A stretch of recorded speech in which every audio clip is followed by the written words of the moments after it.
गांधीजींचं नाव न घेता तुम्ही गांधीजींवर बोलू शकता आणि गोडसेचं नाव न घेता गोडसेवर पण बोलू शकता.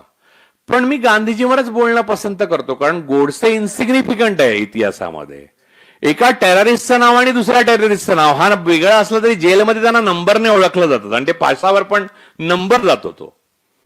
त्यामुळे ते नाव म्हणजे ते शीर्षक बदलल्याबद्दल मला काही प्रॉब्लेम नाही. मला फक्त प्रवृत्तीविषयी प्रॉब्लेम आहे. पुण्यामध्ये अशी प्रवृत्ती वाढते आहे, मी गोव्यात पण तेच बोललो, भारतात अशी प्रवृत्ती वाढते आहे, जे गांधीजींना देशाचा शत्रू मानतात. म्हणजे गांधीजींच्या विषयी कोणतीही पुस्तक प्रकाशनं, त्यांच्याविषयी त्यांचं भजन, अल्ला तेरो नाम आणि काहीही, म्हणजे यातलं कुठचीही गोष्ट करायला गेलं तर ते हल्ली लोक घाबरतात. तुम्हाला मी अतिशय आश्चर्यकारक गोष्ट सांगतो. TIFR, Tata institute of fundamental research मध्ये मी भाषणाला गेलेलो, तर तिथे संशोधकच बसलेले सगळे आणि तिथली SC ST युनियनने मला बोलवलेलं बोलायला आणि डॉक्टर बाबासाहेब आंबेडकर आणि ज्योतिराव फुलेंची मला वाटतं संयुक्त जयंती किंवा बाबासाहेब आंबेडकरांच्या जयंतीनिमित्त गेलेलो. तर मी पहिल्या क्षणीपासून बोललो की ही ते पणती लावतात तर आपण मेणबत्ती लावावी, बाबासाहेबांच्या आठवणी दरवर्षी पुन्हा पुन्हा बोलाव्या. हे सगळं आम्ही कशाला करू म्हणलं TIFR मध्ये येऊन.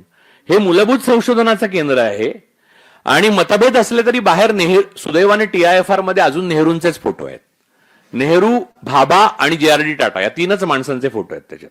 आणि त्याच्याबरोबर माझे फोटो काढून मी भाभांची व्यक्तिगत लायब्ररी जी कधीच उघडली जाते ती उघडली आणि त्याच्यात माझे फोटो काढून घेतले मी गुपचूप.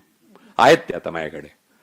तर त्यामुळे नेहरू, भाभा, टाटा आणि मी यांचे फोटो आहेत फक्त माझ्याकडे. पण या चौथ्या फोटोमुळे पहिल्या तिघांचं नुकसान होणार नाही याची मी काळजी घेतोय, हेही तुम्ही लक्षात घ्या.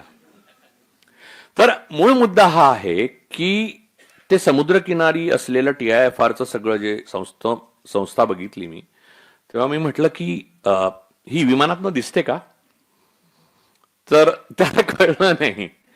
मी म्हटलं हा मॅटर जो आहे तो अजून कुठे माझ्या वाचनात आलेला नाहीये, त्यामुळे TIFR गुप्तच राहू दे काही दिवस.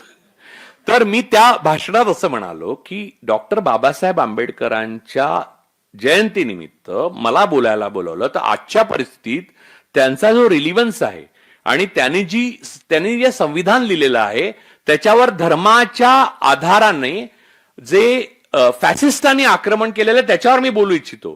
तर ती संस्था केंद्र सरकारची आहे. तर मी त्यांना असं सांगितलं की तुम्ही माझं भाषण युट्यूबवर टाकू नका, जी प्रथा आहे, कारण त्याचा तुम्हाला त्रास होईल. त्यांनी नाही टाकलं, त्यांनी फोटो मला पाठवले सगळे आणि तिथे एक मनुष्य उभा राहिला